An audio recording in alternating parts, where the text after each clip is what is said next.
আওয়ামী লীগ দেশের সবচেয়ে জনপ্রিয় এবং গ্রহণযোগ্য দল। গণমানুষের এই মূল্যায়ন ধরে রেখে দেশকে এগিয়ে নিতে নেতাকর্মীদের নির্দেশ দিয়েছেন প্রধানমন্ত্রী শেখ হাসিনা।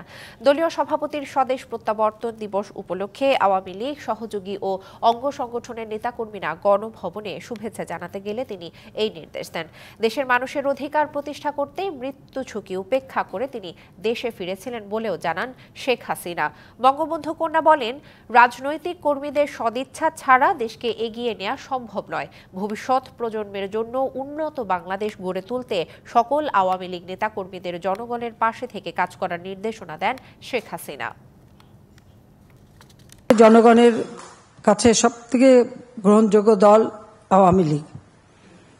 প্রতিবার চক্রান্ত হয়, সেই চক্রান্ত মোকাবেলা করেই কিন্তু আমরা বেরিয়ে আসি। তা আমাদেরকে এটা ধরে রাখতে হবে যে রক্ত দিয়ে যে অধিকারগুলি আদায় করেছিল সেই অধিকারগুলি আজকে আমরা সমুন্নত করতে পেরেছি, কিন্তু আমাদেরকে সামনে আরো এগিয়ে যেতে হবে। এটাই হচ্ছে বড় কথা। নগদে 500 টাকা বা তার বেশি পেমেন্টে পেতে পারেন ঢাকায় জমিসহ 20 কোটি টাকার পুরস্কার।